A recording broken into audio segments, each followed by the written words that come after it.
You're watching Extravaganza with Yusenica.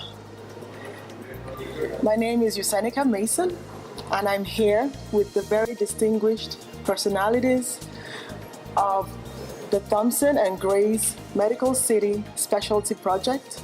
We're here live at the College of Architecture of the Texas A&M University. And to my immediate right is Dr. Macharia Warungi, and he is a Doctor of Health Administration working on this very important project with this team. And to my far right is Professor George Mann, Professor of Architecture here at the Texas A&M University, a Fellow of the FAIA, the AIA, and a Professor of Health Facilities Design. To my left is Mr. Odabong Amos, representing Thompson and Grace Medical City Project, one of the owners of this very great vision. It is my pleasure to welcome you to this forum. We're here to present to you the official handover of conceptual design of the Thompson and Grace Medical City Specialty Hospital, which is going to be taking place here in a couple of days, coming up on Monday the 28th and Tuesday the 29th of April 2014. Gentlemen, you're welcome to this round table. Thank you. Thank you very much. Thank you very much. You're welcome, sir. Okay, well, I'm going to try to give my audience a very in-depth and knowledgeable experience. This is a very huge project, and I would like to start by asking Mr. Odabong Thomas here, how did the vision for this project come about? Thank you very much for that very critical question that no one person can give solutions to it. But I think in attempt to do what is needful for the people of Nigeria, Akwa Ibom in particular, the Niger Delta, and Africa at large, we have to start thinking of ideas out of the box.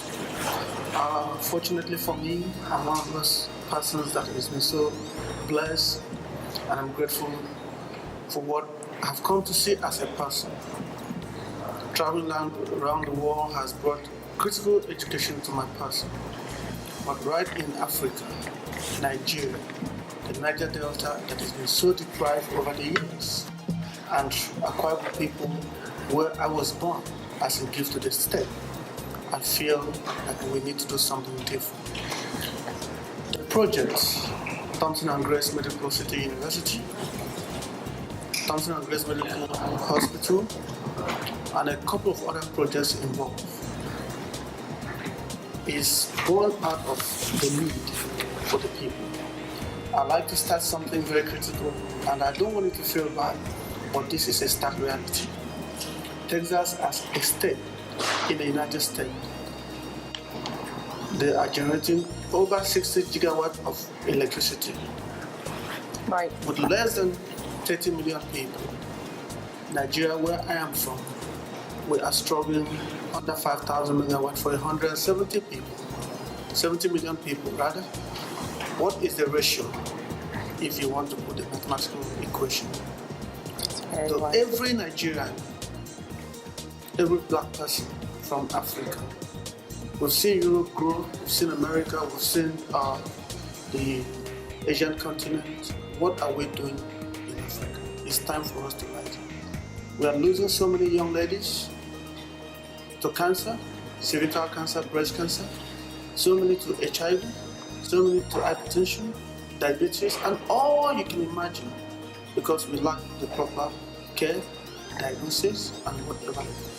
Thompson and Grace, representing my late father and my mother, their name has formed the company. We've come as a people to say, oh, enough is enough. The hospital is going to care for the children, the mothers, the adults. Sadly enough, that 40% of women are still having complications at childhood, resulting in death. If my mother had died trying to give birth to other siblings of mine, I wouldn't have been alive. So it is, and it's a must and we have to do something different. That's where it came. The idea of this hospital came as a result of Dr. Isaac Amos being a student at Phoenix under Professor Machari. And that's how the idea was mooted. But we all have to share with the vision and movement. Thank you. Wonderful. I must say I'm very enthralled with this vision, and it is just a great privilege and an honor to be a part of something that is going to stand the test of time, that will provide not just up-to-date, world standard, world-class, adequate health coverage for the community, but will also probably be a pace setter in that part of the world for healthcare, for lives. Lives will be changed, for maternity care, for changing the numbers in terms of healthcare, death rates, sustainability of life, longevity. All kinds of things will be impacted when this project is fully completed and operational. And so, that brings me to Dr. Macharia Warangi. I know that you're part of this project because you're practically the brain behind, the operations of this hospital when it is completed. I know that you're the person that has put on ground the plan and all the functionalities that this hospital is going to have. And so I want you to give our viewers a sense of what it took when you were putting together this very massive plan for this project. What are the things that you thought would be most, essential to the functioning of the operations of this hospital when it is finished? Thank you so much, Hisanika, and I really appreciate this opportunity to communicate what's going on here. Great vision presented to me by the family of Thompson and Grace, through Isaac Amos, who asked me, can you come to Akwa Ibom and help us build world-class medical facility? So the term world-class means a lot of things. World-class in terms of how, the way I interpreted that question is, how do you bring the human being and take care of the whole human being into the equation? And looking at the human being means that we have to provide the best quality care to that person. That care has to be accessible, because having good quality care that people cannot access, it doesn't mean anything. So we have to make it as accessible, and then it has to be affordable. So you can see that those are the three key drivers of world-class healthcare.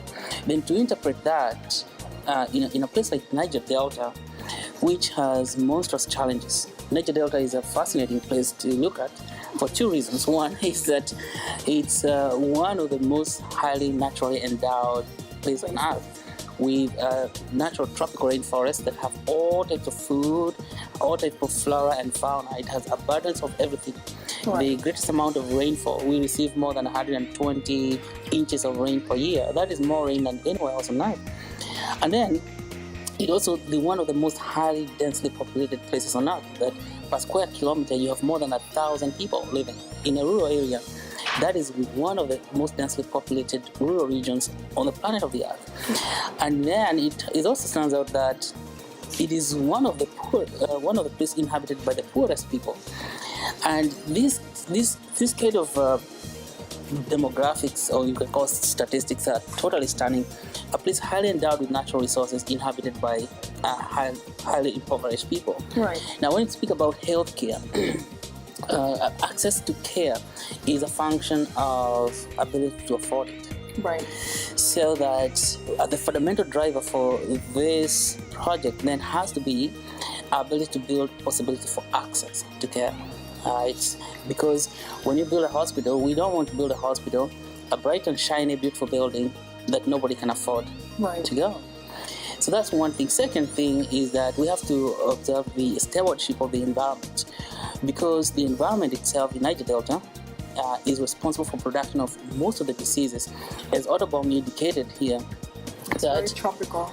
We see a lot of diseases that are unusual just because of the way we have managed the environment in Niger Delta. It's highly polluted because maybe what industrial work that is going on there, the oil and gas exploration, a lot of air pollution, and that creates new types of diseases that we have to deal with. We find people getting sicker with cancers, malignancies, much earlier, and diseases of chronic diseases like hypertension, very rampant, and diabetes coming very early in life. And when these things happen, you have to wonder what is the role of environment in causation of these diseases. And then the third factor is the economy itself. That we're looking at the difference between a very highly productive place and people who are very poor. Such that one of the key drivers of this project is to understand how to put money in the pocket of the local people so that they can afford the care by driving the economy. Right. So you could say that the answer to this question has got three legs. We call it a three-legged stool. Leg one is the social dimension. That means to understand the people themselves in their present state of living, so that we can understand what kind of activities they are doing that produces disease and how we can intervene from that point. Second, the environment itself, and understand how the environment is contributing to disease production and how we can work with the environment to reverse prevent the diseases. And then the economy itself, how we can work with the economy to make sure that it's robust enough to enable the people to have enough money to afford the kind of care services that we provide. And then ultimately, the distribution of care itself, that building one big hospital in a central location is will not cut it, because there's so many people living in the rural zones. Right. And so that aspect of reaching out to the people comes into play, where we plan to build outreach network through messages like through television network, radio networks, but also building clinics, primary care clinics that are distributed throughout the state, where people who live too far away would not have to travel to the center in a Fagabang, but would have care directly in their vicinity. In their vicinity, yeah. Awesome. This is so fantastic. Just from listening to you, I already have an overview of this huge facility. I've seen the plan, and as you're talking, I could, plug what you're saying into the different aspects of the plan that I've seen.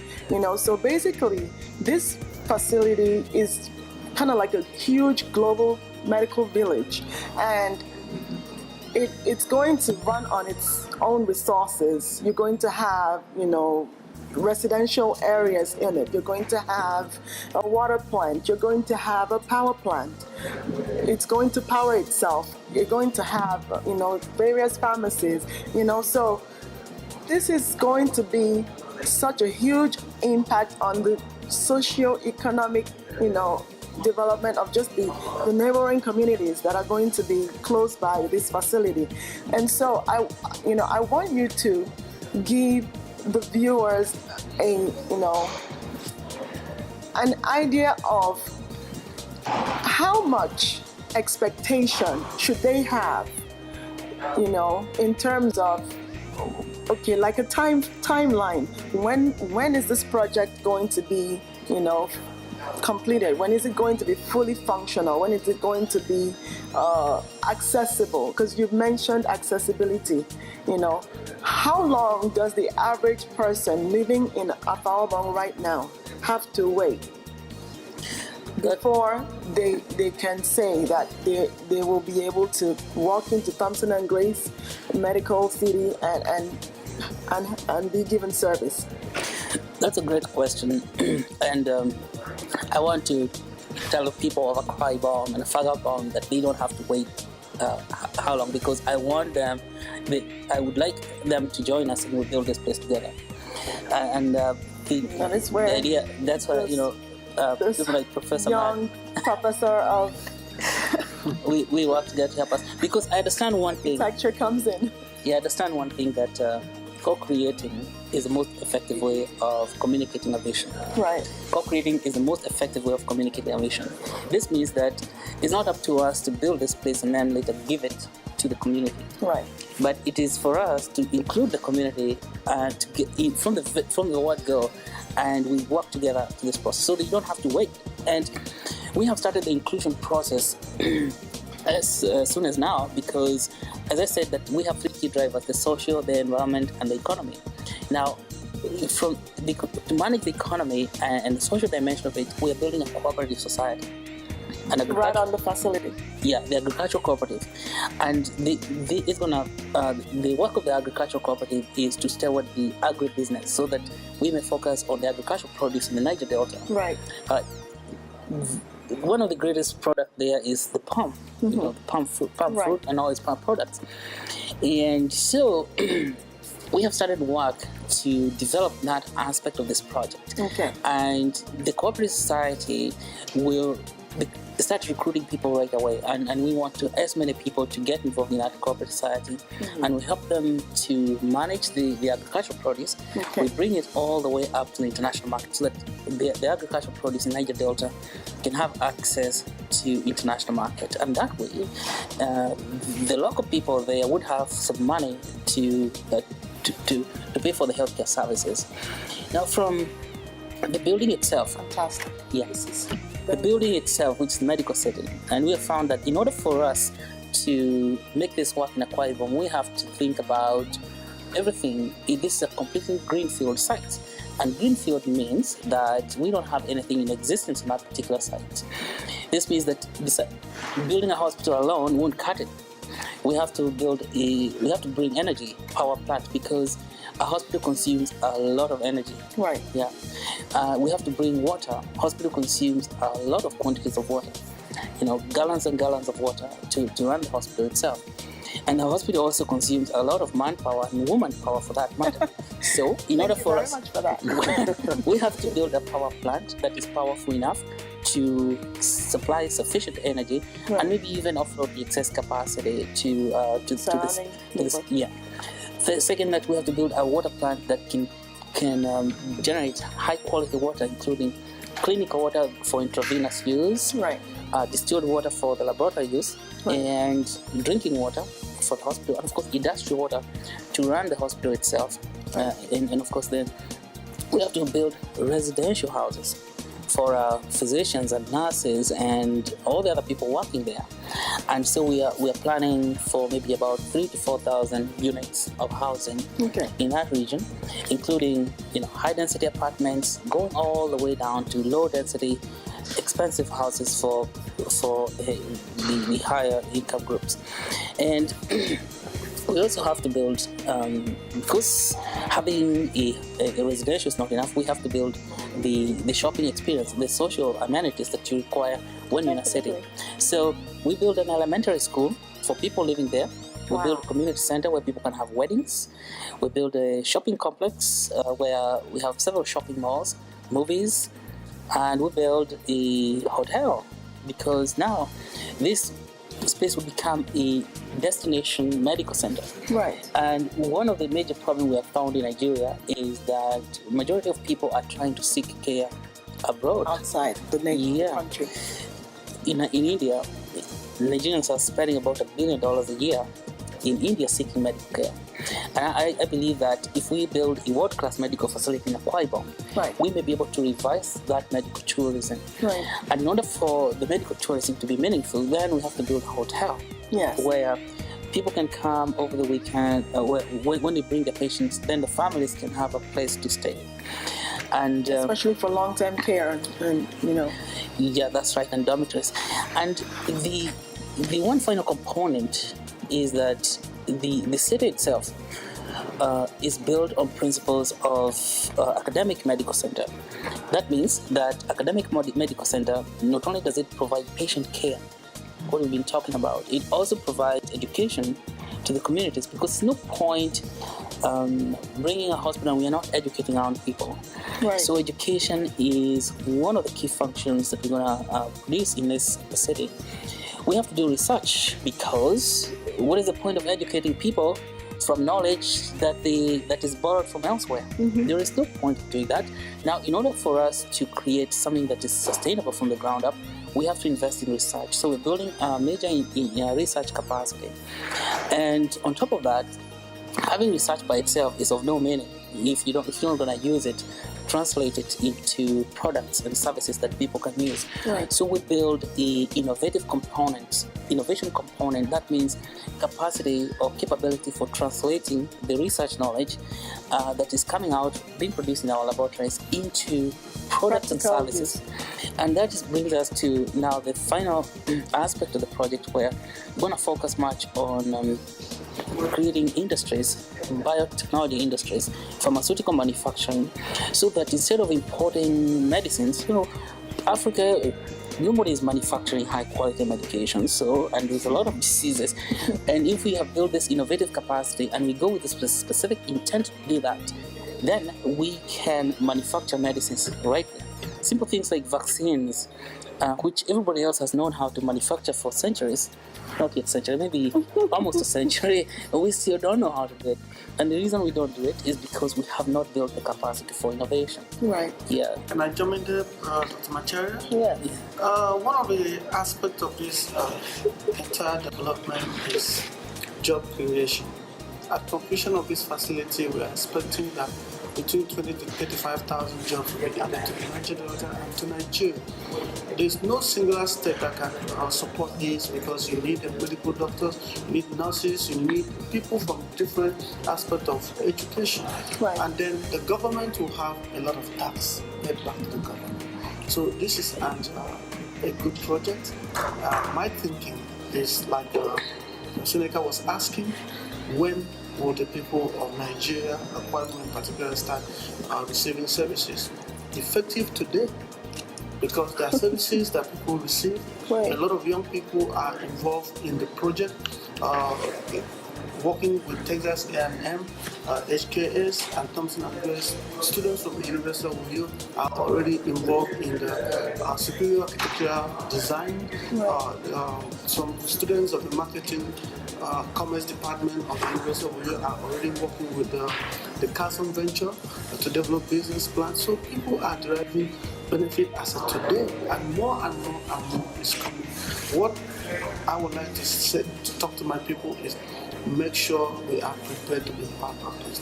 Right. The only reason I'm interested that things like this happen is when we are able to create thousands of these before. That's right. Wonderful. I've been able to capture, the intrinsic value that is going to come to this environment just from one idea to build this facility. And so the scope of this project is so mind-boggling, and I know that this gentleman knew that there was only one person to go to when they needed to put this whole project on the ground in terms of design, in terms of models, a plan. And I know that Professor George Mann, you have a track record when it comes to building health facilities here in the United States. And I know that this gentleman did the right thing and took the right decision and came to you and incorporated you to be able to, take this project off the ground and, into bring it into existence. So I would like for you to, tell us, how exciting is this project to you? What is it about this project that, has challenged you as a professor of architecture? What is it about this project that has inspired you, to include maybe details or designs that you probably have not thought of before in any of your other projects? What is it about this project that is going to be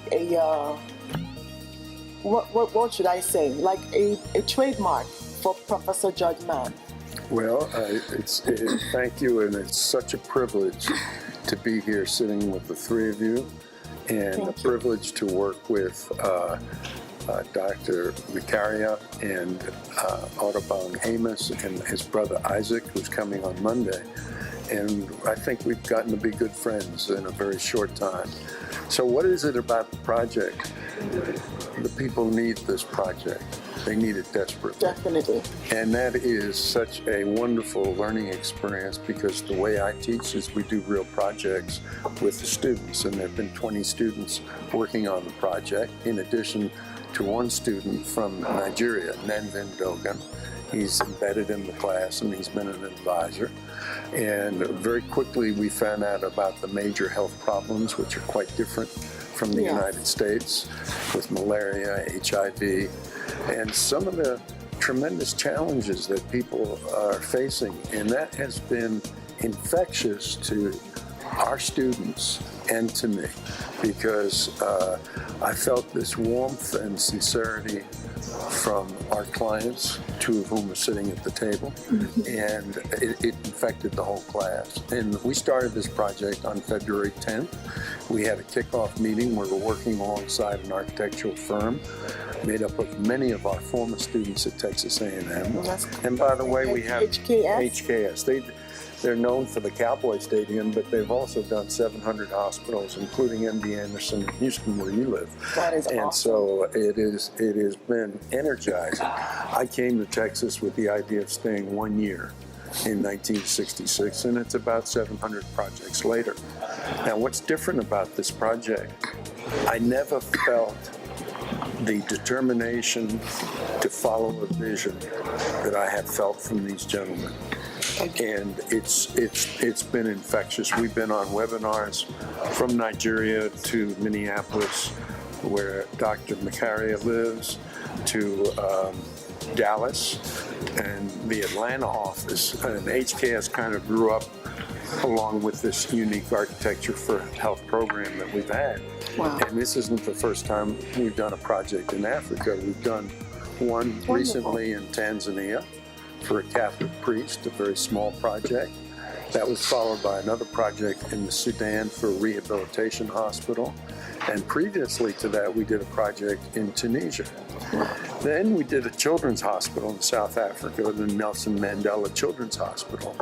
Now, the best way to teach architectural students is to teach with real projects and real clients. Right. And it ignites. And this thing just ignited.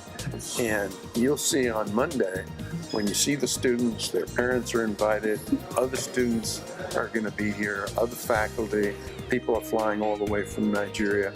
And what ties us all together is there is an excitement of doing a project for people who you don't know and who don't know you. Yeah. Because it's needed, and it's needed. And just think of all the munitions that have gone off in the world since we began this conversation. Right. Could have built several of these hospitals. And the fact is that I'm lucky to be here on Earth, as we all are. And the idea is that children shouldn't have to die at the end of the first day or the first year or in their childhood. And we have to do better on our end and also on your end. And you're sitting next to people who have a vision. Now, as far as the design, it's interesting. We have 20 students and we have 5 teams of 4. So there are 2 on the 400-bed maternal and children's specialty hospital, and there are 2 on the 800-bed adult specialty hospital. Okay. And they had to integrate. And some of them integrated better than others. Okay. Because you have common entrances. You have to think about access. Dr. Makaria was speaking about access, right. Quality, cost. But the real challenge is to try to keep people out of the hospital in the first place. And that's where the network, we're really thinking about a vision of a network where there are small clinics in communities and villages where people can find either a doctor or a physician's assistant and have education and outreach. Right. And they're talking about using television, radio, and the cell phone, because I think the cell phone has caught on widely in Nigeria, from what I understand. And here, my pharmacy rings me when it's time to pick up my prescription, and the doctor rings me when it's time for a checkup. Right. Because They say life is like a roll of toilet paper. The closer you get to the end, the faster it goes. So that you forget to refill your prescriptions. And so the aspects of this are so phenomenal. So I myself could have retired 21 years ago. We'll have 48 years in the Texas A&M system. One of these days they'll throw me out. But I have so much fun because I'm always working on a new project with a new client, with new students, and it ignites. And I can't stay away from the studio. I'm up here at 10, 11. In the morning, I chew them out. In the evening, I bring them ice cream or cookies. But you get the best out of them. Because the key, if you ever teach architecture, the key is that they need to work in the studio. Because if they work at home, you don't know if Frank Lloyd Wright is at home, is their roommate doing the drawings. And misery loves company, and they become a class. We started out with a very simple project for a medical examiner's office, and they did it individually. Then they became teams, and now you'll see that right now they're having a party. And they didn't want me to come because they've had enough of me. So it's, for example, if you look at the competition for the Chicago Tribune Tower, I don't know if there were 60 entries. There's 60. What's exciting, there's no one way to design a building. It's a question of imagination, and creativity, and orientation. Now, some of the drivers of this was a vision, future expansion, accessibility, by foot, by bus, by moped, by automobile, by ambulance. How the trucks get in, how are people referred to, how do they get there from the community clinic, what is the tie, is it telecommunications, and what kind of environment do you want to have? And some of the pictures that you'll see show the hospital in a heavy rainstorm. Right. And the whole medical center lit up at night. How does it look at night? How does it feel? Some of the designs have envelopes around to protect. There's the building, and it's wrapped with a protection and a dead air space on the top and on the bottom, so that it doesn't get the direct heat and the direct sunlight, and the hot air can rise up. Right. And there's some formidable site solutions that we're working on with you. It's not final. I think we've raised a lot of questions, and it's better to raise questions now. So I've talked a lot. I ought to let. No, that's very good. Because my next question is, I wanted to ask, how have you been able to incorporate the terrain, the geography, the tropical environment that this hospital is going to be built in, with your design? Have you put all of that into consideration in the design? And was it challenging to do because you're here in the United States and you have to work with information that's given to you from Nigeria? What were the things that came to you in the course of the design that you had to work around? It's a good question. Right. It's a very important question. Climate, culture, materials. And climate is very, very different. And the hospital has to be situated so that the orientation is correct. So, because the heat is so great. Right. And the water falls so quickly in the rainy season. Right. And it has to be drained properly. And there's recycling of gray water, as we call it. It's for use for other purposes. In the United States and probably in Nigeria, if you build a hospital, that's about $100 million project cost. It could cost you anywhere from 1/3 to 1/2 a year to operate. And that would be anywhere from $33 million to $50 million a year to operate. So very often people just say, oh, we got to build this building, it's going to cost $200 million, and that's the end of the thinking. Mm-hmm. No, it's a life cycle cost. So so the business plan, the collaboration that's going on between the University of Minnesota, between Thompson and Grace, HKS, Texas A&M University, and the universities in Nigeria, it's a whole learning process. And what I really appreciate about Audubon and Isaac Amos and Dr. Macaria was they valued student participation in the project.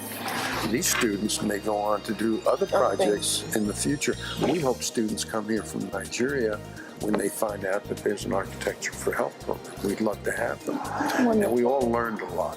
We learned a lot, and we're still learning. And we have a ways to go, but I think the right questions have been asked. You've asked the right questions. So, thank you.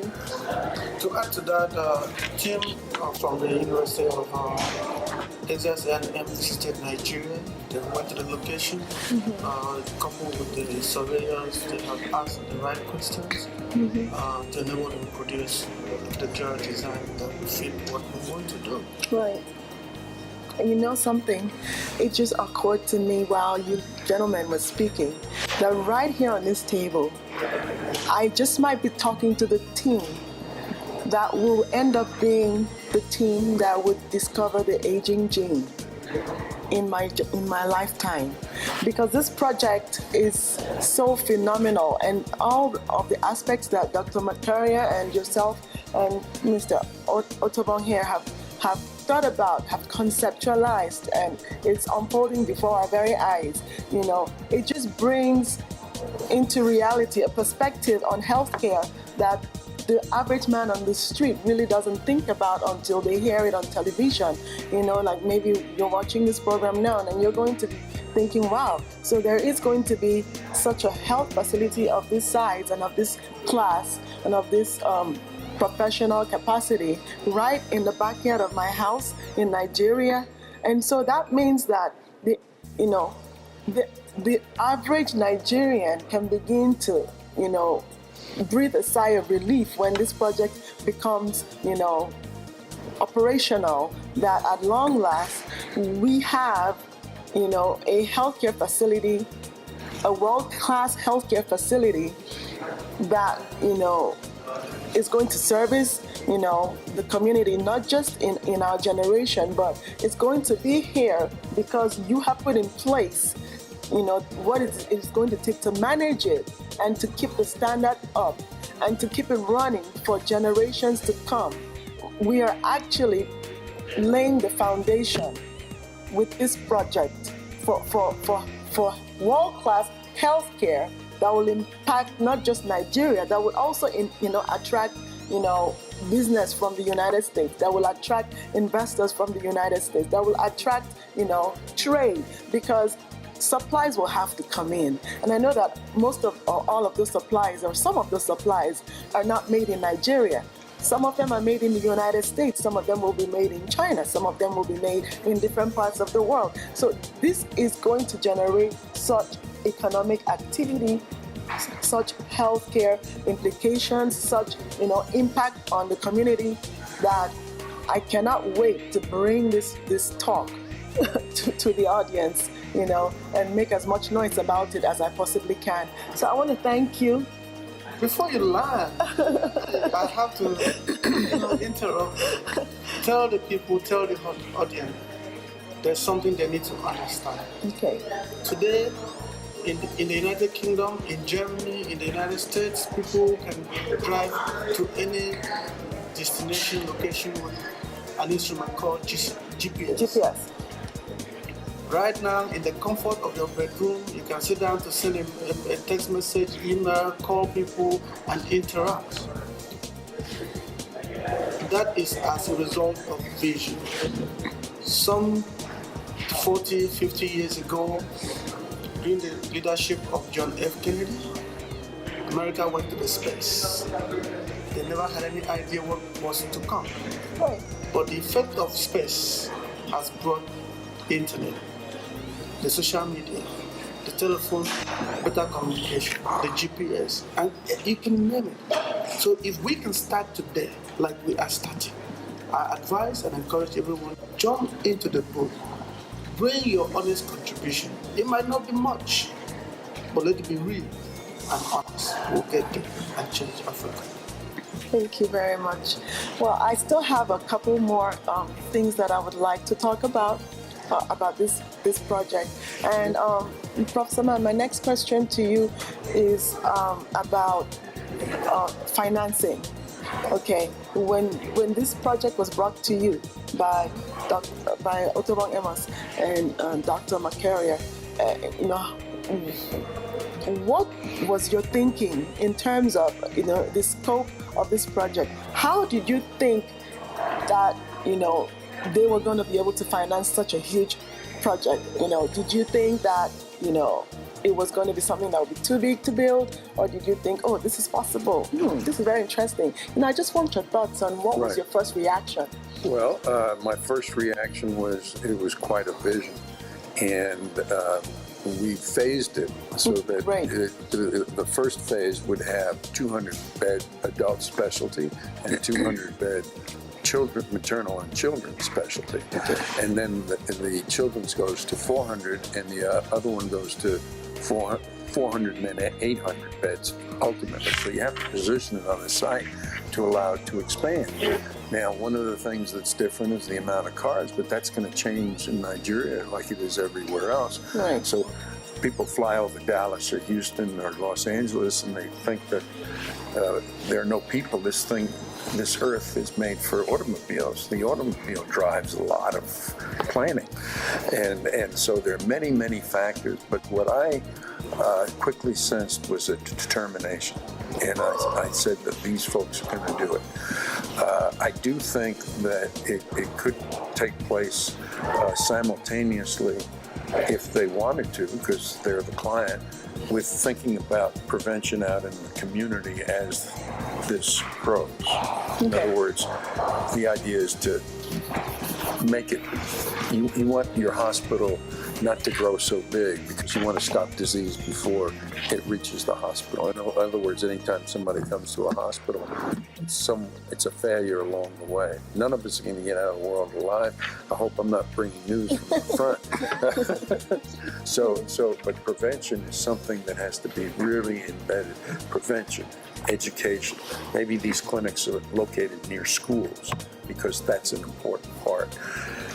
But there is a considerable amount of work that still needs to be done in thinking it through as to how and who is going to manage and operate this, and they've begun on that. Okay. So I saw these are fantastically energetic young people. Excuse me for interrupting. No, well, I was trying to direct the question in such a way that you would think about what operates here in the United States. When you go to big hospitals here in the United States, they have, tolls for parking and different things like that. Yes. It helps the hospital to generate some sort of income. Right. So I was hoping that you would catch the hint. And basically, I'm just going to shoot from the hip. On your plan, do you have provision for things like, parking tolls? Do you have provision for mass transit? Ticketing system and things like that?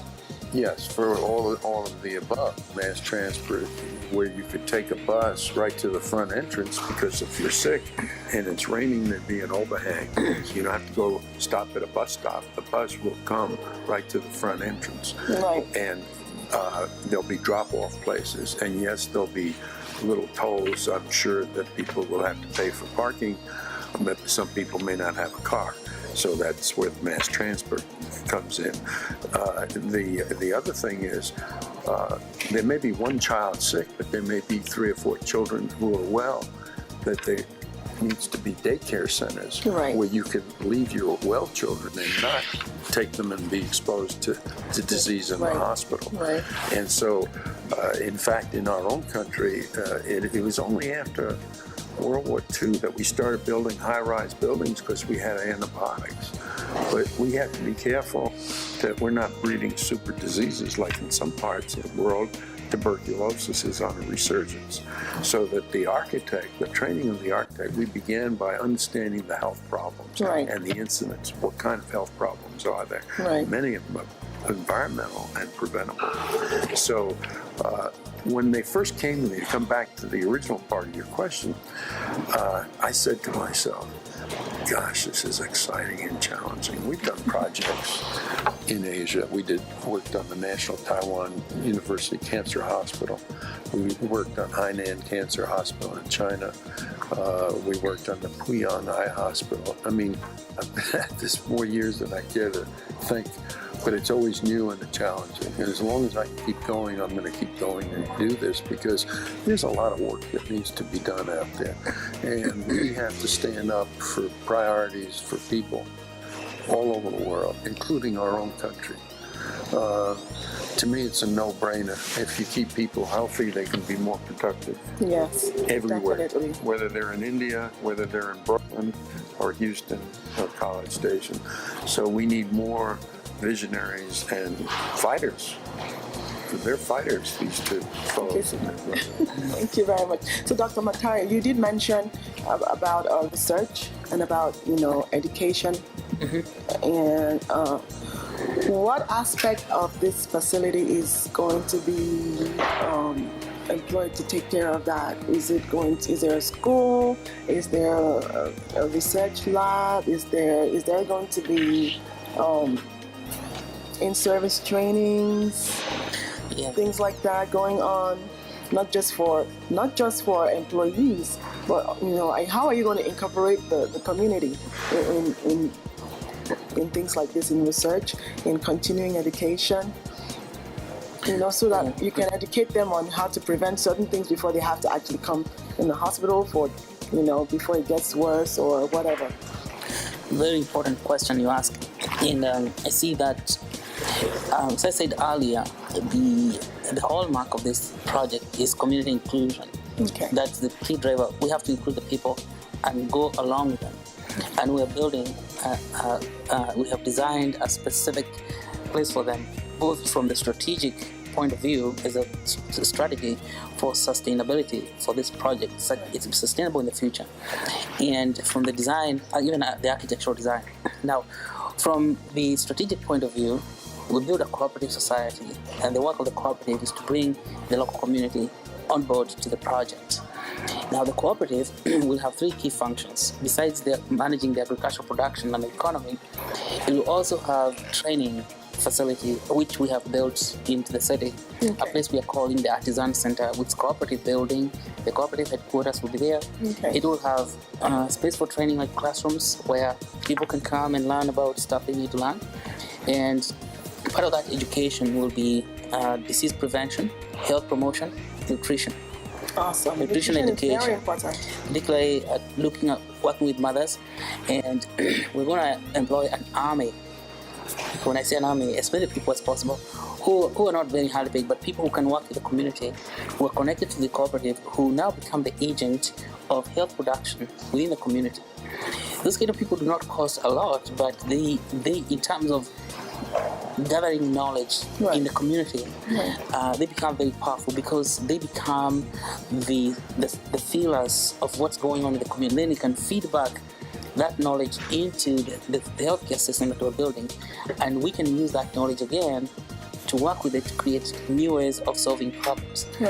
But that is the first stage of research, and the most basic and fundamental research, where we have these community representatives living inside the community. They are members of the cooperative, but their work is to go there and preach the good word of good nutrition, better health, disease prevention, and at the same time they're gathering knowledge about the nutrition habits of the local people, what they eat, what makes them sick, the events that are happening, the weddings, what people eat during weddings, and that's how it affects the outcomes of health. Things like food preservation methods. Yes. Those are the things that affect, and we want all that information documented, especially in the tropics.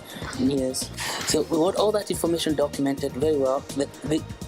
We would call those community health workers, but they attach the cooperative. That is the basic.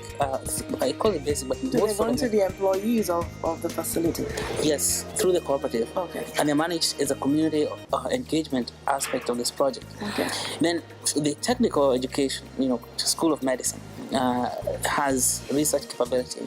And what is interesting today is that we're able to integrate education, research, and patient care on the same space, such that medical education is done at the bedside where the patient is. So we may not need to build a big building for university. Although for basic science education in medicine, we need to have a separate education facility, that means classrooms where young medical students and students of biology and health sciences can go.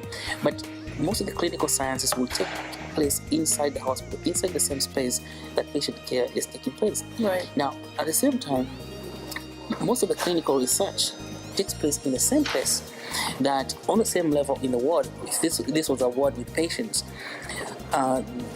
clinical research can be going on, because clinical research is usually bedside research, where you're taking the blood pressure of the patient, administering the drug, and then documenting that, but then organizing it into a research type of activity, meaning that we can collect all that information and then report it, which is what is lacking in Africa. There is no systematic way of organizing research, which is so easy. And then there's much more basic scientific research, which includes the biological research, and we're creating a space for that in the lower levels of buildings, where we can do desktop research, right, where PhD and biology students and other students, engineering students, work together. And maybe architecture, I'm thinking about that, because we don't have architecture for health. We hope that you send students from Nigeria into our program. Most certainly. We've already applied for a couple of students, because we will make sure that this process continues. Yes. Great. So this research capability, both the one that is independent and the one that's integrated into the bedside, is what you're focusing on. And you found that the fact that we can integrate patient care to with research and education becomes very nice. And we are only able to do that today because of what? The internet. Right. The information superhighway. That means that this whole project, to make it successful, we have to invest in a very robust information system. The internet has to be very robust, not the one we are getting in Nigeria right now, such that George Man sitting here in College Station or Stanley can speak to our students on the other side, right, talk about healthcare matters through a video link, the way we've been doing the webinars. And maybe joint projects too, like Yes. we did with China. That's right. So we can do joint projects, such that research now is not just a local issue that's taking place in Akwa Ibom, but it is something that can be globally done, where we have collaboration among universities, our right, universities and other universities abroad, right, and that helps us to bring that knowledge and combine it Right. out and create better products. And I have to tell you, the word about this project tore around the school, because we got 21 students working on it, but we have probably 2,200 students That in know the about college, and that know about it, and it's known on campus. And it's, when you're around students, you gotta, if they see something worthwhile, it makes all the difference in the world. Right. And every one of them saw something worthwhile here, and it was. I have to tell you, it's been the best experience with the client that I've had since I've been here. It's going to be hard to beat this one. That's fantastic. So, Mr. Ottawa, I want to shoot my last question your way. How can members of the public contribute to this project in terms of funding? There might be people who will watch this program and a light bulb will go off in their head, and they will be like, wow, I want to contribute. I might not be a Professor George Mann that is going to be able to contribute my wealth of, architectural experience in the healthcare industry. I might not be a Dr. Makaria Warungi, who is just, the epitome of healthcare systems and design. And I might not be, a visionary like you, but I still want to contribute my little quota to the development of this project, just because I think it's such a great idea. Do you have anything in place that the people in the public can, after getting to know about this project, can, contribute financially towards it? Thank you very much for that question. That is the greatest question you've asked. Thank you. Yes, like I said earlier, every man, woman, child, boy, girl that was born must stand up to make sure this is a reality. We are only but a channel stewards for these projects. We have avenues which in the next few days, most of these things will be in the internet, the YouTube, the avenues that people can invest.